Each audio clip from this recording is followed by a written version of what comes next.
Olá, você vai ver nesta edição do Câmara Rio Notícias. Comissão de Finanças e Orçamento da Câmara do Rio realiza audiência pública para discutir projeto de lei das diretrizes orçamentárias da Prefeitura para 2022. O comércio às vésperas do Dia dos Namorados. Cerca de 60% dos consumidores devem ir às compras. E depois de mais de um ano fechado, o Teatro Municipal começa a abrir as portas. Não saia daí, a gente volta já. A gente começa esta edição do Câmara Rio Notícias falando das votações desta quinta-feira no plenário. Grande parte da sessão ordinária foi dedicada a discussões de propostas ligadas à pandemia da Covid-19. A sessão plenária desta quinta-feira teve início com a discussão de temas referentes à pandemia. Entre eles foi discutido o projeto de lei de autoria do vereador Dr. Rogério Amorim, que trata sobre o distanciamento mínimo de 1 metro entre as mesas e cadeiras na rede particular e municipal de ensino. Tem um estudo da Fiocruz, junto com a Universidade Americana, que demonstra que o local mais seguro para essas crianças estarem é nas escolas. E não muitas vezes a criança tendo que ficar aglomerada em cômodos, muitas vezes com familiares idosos. Aí sim, o risco de transmissibilidade é maior. O projeto foi adiado por 2 sessões. Outro projeto debatido e aprovado em primeira discussão foi o de autoria da vereadora Verônica Costa, em conjunto com mais 4 vereadoras, que estabelece prioridades de vacinação contra a Covid-19 para lactantes no município. Nações do mundo inteiro estão imunizando suas mães, suas lactantes e prestando falas claras, concretas, de políticas públicas que são responsáveis com a vida das mulheres e suas mães. O projeto de lei de autoria do Poder Executivo, que prevê a implantação e manutenção do Parque Municipal Sustentável da Gávea, retornou ao plenário para a segunda discussão. O projeto sustentável, com parâmetros urbanísticos, vai possibilitar o uso do público para lazer sem onerar os cofres públicos. É um terreno que já está há mais de 30 anos, daqui a pouco já vai caminhar para 40 anos, sem uma solução que seja útil, não só para os moradores do bairro, mas para todos os cariocas. É um terreno hoje que se encontra completamente abandonado, né, no sentido que ele está ali apenas o que uma vez já foi um imóvel, mas hoje sem a menor condição, e então não tem nenhuma utilidade privada e muito menos social. Na nossa reunião de colégio de líderes, realmente o acordo que foi buscado e selado por todos para que dê a oportunidade de todos apresentarem emenda. Então eu faço um apelo a todos os vereadores que a gente possa apoiar todas as emendas, seja contrário, favorável, ou polêmica, ou que tenha dúvida, para que dê oportunidade na discussão fora do plenário ou no plenário, cada um votar com a sua consciência. O espaço foi aberto para ampla discussão e a votação foi adiada. E houve mais projetos em votação. A gente vai ao vivo até o plenário conversar com a repórter Simone Braga. Boa noite, Simone. O que mais os vereadores discutiram hoje? Boa noite, Ingrid. Foram diversas discussões e, entre elas, foi discutido e aprovado o projeto de lei de autoria da vereadora Tereza Berger, que disponibiliza na rede municipal de educação assistência psicológica e social aos alunos e familiares que sofrem com a violência urbana. O projeto de lei foi aprovado em segunda discussão e segue para a sanção do prefeito Eduardo Paes. Vamos acompanhar a fala da vereadora Tereza Berger, que é autora do projeto. Vamos ver. Eu acho que é um projeto muito importante, especialmente para as crianças das comunidades excluídas, as comunidades mais pobres, que a todo momento são vítimas de violência, a todo o momento, infelizmente, até mesmo a violência que ocorre por questões da entrada da polícia, e as crianças muitas vezes ficam presas nas escolas. Eu já tenho vários relatos de professores e mães de alunos descrevendo os momentos que viveram seus filhos, os momentos que viveram os alunos, muitas vezes dentro da escola por horas, sem poder sair diante de tiroteios que acontecem nas comunidades. Então, acho que é fundamental que as nossas crianças possam ter esse apoio psicológico nas escolas, em todos os setores.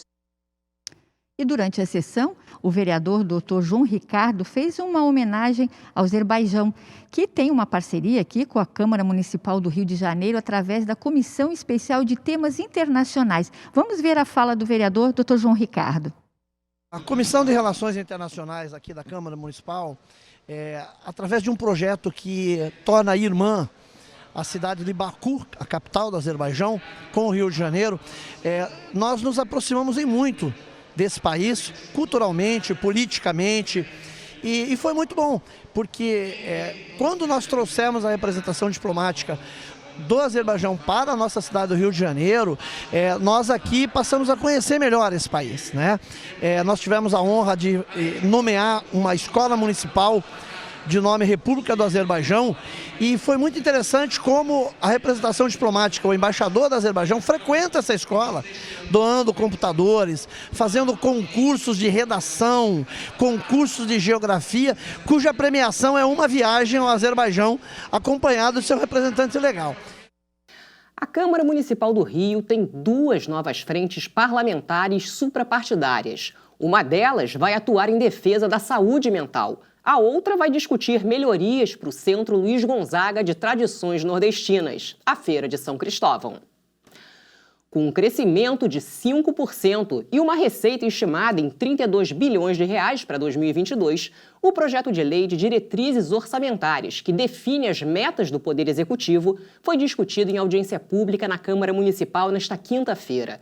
A reunião, promovida pela Comissão de Orçamento, debateu as propostas que devem ainda receber emendas para o projeto definitivo ser votado até o fim deste mês.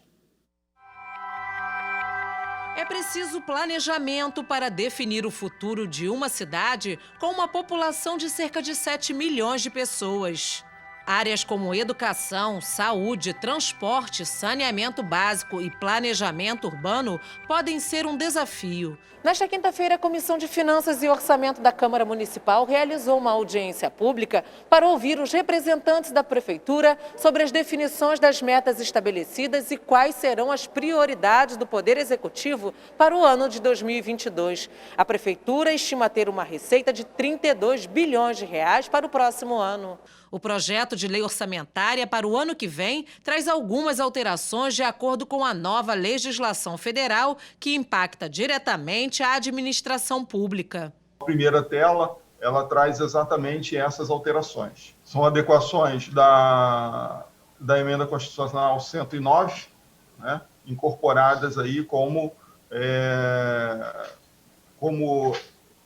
passos a serem perseguidos na elaboração da lei orçamentária do ano seguinte. Durante a audiência foram apresentados os indicadores macroeconômicos que serão utilizados na elaboração do projeto de lei do Poder Executivo. Temos o PIB, o IPCA-E, o IGPDI, IGPM, temos a consideração das taxas de câmbio e a taxa de juros Selic. O parlamentar Pedro Duarte reivindicou a participação dos vereadores na elaboração do projeto. Tem muitos temas que vêm sendo debatidos na imprensa, na mídia, como a liquidação de empresas públicas, a desvinculação de fundos. Isso não veio dentro da lei dentro da LDO. Deveria vir da LDO para que a gente pudesse debater. Outros pontos são algumas prioridades. Eu pontuei creche conveniada, pontuei investimento em governo digital, entrar em processos eletrônicos. Você não vai agora dizer quanto você vai gastar com isso, mas tem que ter a diretriz de que isso é uma prioridade da Prefeitura, e alguns dos meus questionamentos foram com relação a isso e outros mais. Em relação aos questionamentos feitos pelo vereador Pedro Duarte, então, primeiramente, é importante a gente sempre lembrar que toda estimativa de receita que é colocada no projeto de lei de diretrizes orçamentárias, ela deve ser bem conservadora, né? De fato, são diretrizes, então não incorpora todas as, digamos assim, os ganhos eventuais de receita que poderiam advir da aprovação do PLC número 4, que trata da questão da redução dos incentivos tributários, uma vez que isso ainda não foi aprovado pela Casa. A venda da SEDAI foi outro tema abordado durante a audiência. Eu sei que tivemos um começo do ano com forte restrição fiscal, e esse foi abatido. Eu tive vários debates que os senhores participaram com o secretário Pedro Paulo, e houve alguns fatos. Primeiro, a possibilidade de entrada, já houve o leilão da SEDAI, e tem uma previsão de entrada de 5,5 bilhões. Em relação à SEDAI especificamente, vereador Lindbergh, o leilão ele ocorreu no dia 30 de abril, então nós já tínhamos inclusive entregue, né, a LDO. E o que nós vimos, inclusive, que teve um bloco que não houve vencedor, mas agora, com certeza, na lei orçamentária, inclusive, eventualmente, a gente já teria até recebido a primeira parcela, né, da outorga, e tem uma outra sendo esperada para 2022, ela vai estar contemplada, com certeza. O Hemorrio iniciou um estudo utilizando plasma de doadores que tenham recebido as 2 doses da vacina contra a Covid-19. O estudo, inédito no país, vai testar uma nova opção de tratamento contra o coronavírus. A pesquisa leva em consideração a expectativa de que pessoas que tomaram a vacina tenham quantidade de anticorpos suficientes para destruir o vírus. O plasma será aplicado em pacientes contaminados pelo vírus que não estão internados e que procuram atendimento nas UPAs conveniadas ao Hemorrio. Para fazer a comparação, metade dos pacientes vai receber placebo. O estudo deve durar cerca de 2 meses. O perfil do paciente tratado é bem específico. Ter mais de 40 anos, estar no início da doença e, no máximo, no 3º dia de sintomas. A primeira fase da pesquisa será a convocação de doadores de plasma, que já completaram um ciclo de imunização há pelo menos 14 dias, com as 2 fases da vacina. Após a coleta do plasma, ele será utilizado em pessoas infectadas. Vão ser 380 pacientes de unidades de pronto atendimento das redes de saúde do Rio de Janeiro e do Rio Grande do Sul. A pessoa vacinada com as 2 doses, né, tem muito mais anticorpo, esse é o objetivo da vacina, do que alguém que teve a doença, em primeiro lugar. Em segundo lugar, esses anticorpos quase sempre são o que se chama de neutralizante, ou seja, ele tem um poder de neutralizar, de destruir o vírus. Quanto mais anticorpos tiver no plasma, melhor né, claro, né, porque mais agente, mais saudável, vamos dizer assim, para destruir o vírus, a gente vai ter ali. Ok. Uma esperança de tratamento para casos leves e moderados. A técnica do plasma convalescente, também chamado de plasma hiperimune, já foi usada na epidemia da gripe espanhola, em 1918. Para o vereador Paulo Pinheiro, a expectativa é diminuir as taxas de internação. É primordial que a gente apoie o Hemorrio nesse trabalho para que nós tenhamos resultados muito claros, resultados muito importantes, para a gente poder organizar uma faixa da população que antes, não tendo a oportunidade da vacina, possa ser atendido com uma alternativa para esse problema tão grave, que é o desespero que as pessoas ficam. E uma campanha lançada esta semana pelo Movimento Rio pela Vida, com o apoio da Fiocruz, vai distribuir cerca de 100 mil máscaras de proteção contra a Covid-19 em pontos de grande circulação de pessoas na cidade. A ação começou pela estação de trem da Central do Brasil. Para cada passageiro, uma máscara. O produto segue as exigências da Organização Mundial de Saúde para a prevenção contra a Covid-19. A ideia da campanha é oferecer uma melhor proteção às pessoas que precisam utilizar o transporte público. A distribuição das máscaras também deve acontecer em pontos de grande circulação de pessoas, como estações do metrô, BRT e barcas. O que a gente quer é chamar a atenção da população para a importância do uso de máscaras e chamar a atenção dos gestores públicos, dos empresários, da sociedade civil como um todo, para que haja a possibilidade de doação dessas máscaras. Por isso, a Fiocruz se envolveu nessa iniciativa, apoiando essa iniciativa, aproveitando uma doação de máscaras que recebeu da Merck, para poder fazer com que essas máscaras cheguem no rosto da população do Rio de Janeiro que usa o transporte público. E você vai ver no próximo bloco, Teatro Municipal reabre as portas após mais de um ano fechado por conta da pandemia do coronavírus. Vereadores de várias comissões permanentes da Câmara do Rio se reuniram nesta quinta-feira para discutir a criação do Conselho da Juventude. O repórter Renato Chapô acompanhou. A reunião discutiu emendas ao projeto de lei 777 de 2018, que cria o Conselho Municipal da Juventude. As principais mudanças tratam da vinculação do Conselho e de alterações na composição e nos critérios para a escolha dos membros. A comissão deve sair da responsabilidade da Casa Civil e passar para a recém-criada Secretaria Especial da Juventude. Foram convocados representantes de 18 comissões da Câmara Municipal Carioca para dar parecer sobre as 7 emendas que estavam sendo discutidas. Apenas a emenda número 6 não foi aprovada e agora vai ao plenário da Câmara, ainda sem data marcada, para ser votada. A emenda 6 é que diminui o número de pessoas, né, de 50 para 20 que vão fazer parte desse conselho, né? Então ela teve essa rejeição porque eles querem que aumente as pessoas e essa emenda diminui o número de pessoas que vão compor esse Conselho da Juventude. E vai para o plenário, lá no plenário a gente vai discutir se aprova, se não aprova. Hoje foi apenas o parecer conjunto das comissões.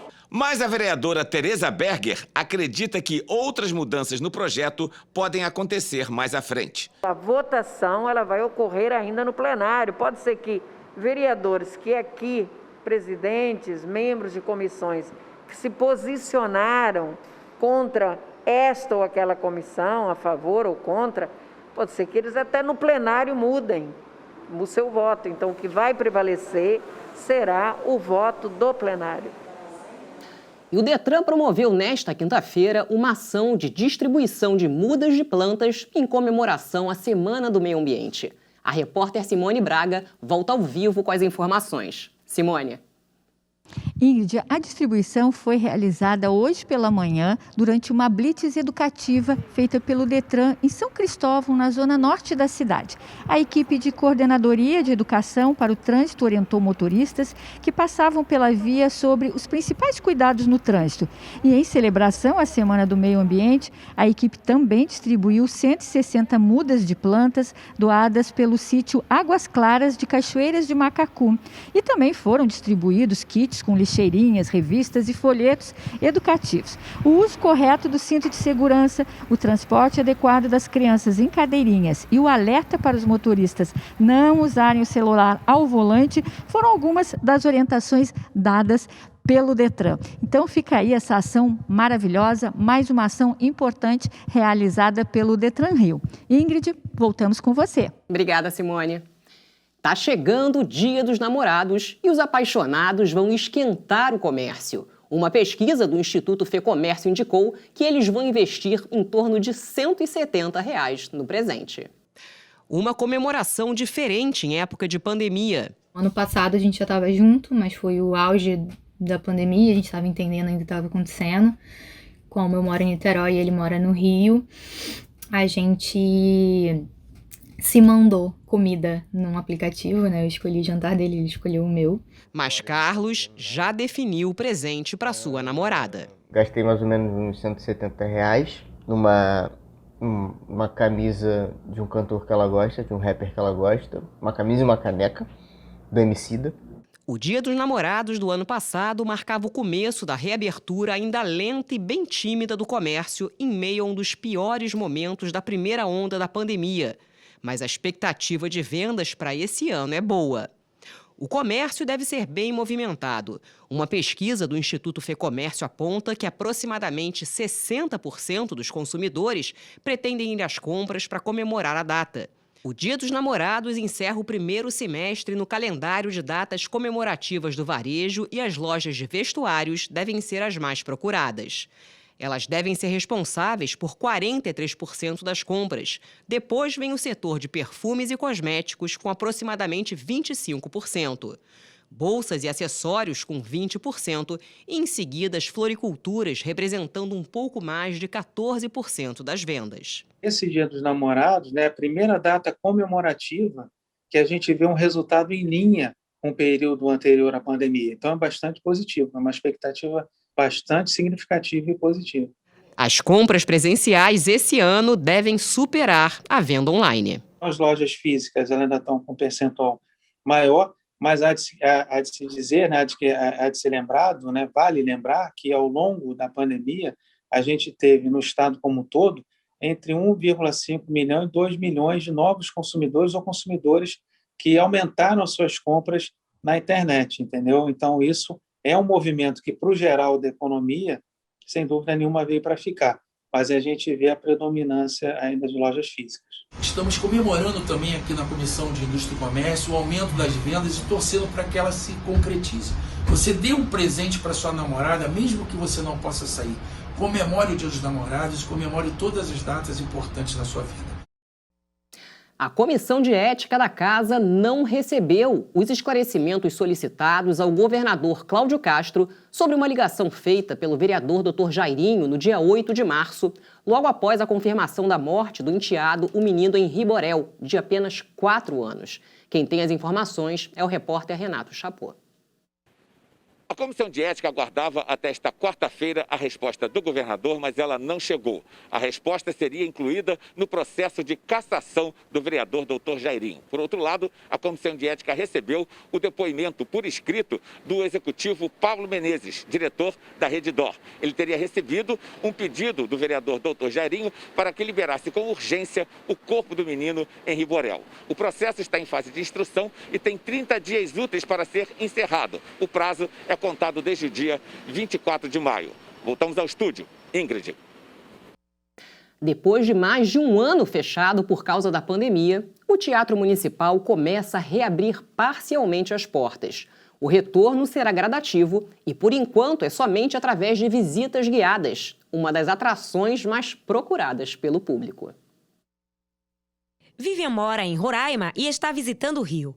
Ela foi bailarina profissional por 25 anos e conheceu muitos palcos, mas tinha um grande desejo: visitar o Teatro Municipal. É uma emoção muito grande a gente estar aqui, ver um palco daquele, né, ter uma noção de como é que é o funcionamento de uma apresentação. Então, assim, é muito emocionante você estar aqui dentro, ver a grandiosidade do lugar, né, muitos detalhes, muito lindo.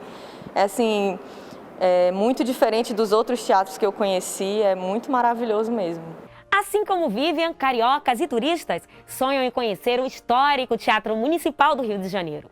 Com o retorno das visitas guiadas, o público pode conhecer de perto esse espaço exclusivo que é o camarote do governador. O passeio pelo teatro é feito pelo setor educativo. Antes da pandemia, cerca de 600 pessoas em diferentes turmas participavam da visita. E é uma forma de ter acesso ao teatro, porque quando a gente vem assistir um espetáculo, muitas vezes a gente não tem noção da magnitude que é esse prédio. Então, isso agrega na experiência que eu tenho aqui, que é incrível trabalhar aqui. É um ambiente gostoso, é fascinante, todo dia eu descubro um detalhe do prédio. Além disso, os visitantes podem descobrir outras curiosidades da arquitetura e ambientes privilegiados do teatro. Então, vocês estão pisando em mosaicos italianos. Eles foram colocados um por um. A mão de obra ela veio da Itália para fazer também e são originais. A expectativa pela reabertura é grande. Na verdade, a gente reabre com muito entusiasmo, né? É um primeiro passo da reabertura do teatro e da programação do teatro. A gente está há alguns meses elaborando toda essa programação, toda a revisão dessa programação para poder retornar seguindo todos os protocolos de segurança. Para resgatar o convívio com o público e ajudar a população nesse momento de pandemia, a administração fez uma parceria com o Rio Solidário. O visitante que trouxer 1 quilo de alimento não perecível para doação paga meia entrada. Então, a gente consegue fornecer esse benefício ao público e também ajudar as pessoas nesse momento tão difícil de pandemia. Cariocas e turistas comemoram a volta das visitas, que precisam ser agendadas. Nossa, foi incrível retornar ao Municipal. Eu vim aqui assistir a peça do Quebra-Nozes quando eu tinha, acho que uns 10 anos, nem me recordo muito bem a idade que eu tinha. E foi incrível esse retorno. Eu não sabia, não lembrava, na verdade, da grandiosidade desse teatro. E eu achei a iniciativa, essa reabertura, com a visita guiada muito interessante. Ainda ganhei um prêmio aqui. Eu mesmo escolhi o número, dei sorte, entendeu? Escolhi o número por ser a primeira vez que está reabrindo agora. Então vou ter que achar uma coisa fora de série, que eu acho que isso é muito bom para o pessoal, não só do Rio, mas as pessoas que vêm de fora conhecer o nosso teatro, que ele é muito bonito.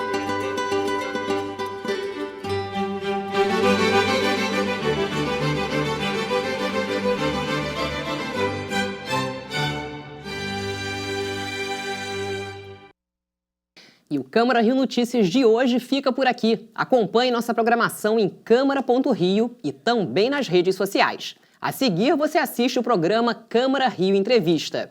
Obrigada pela companhia. Amanhã a gente se vê.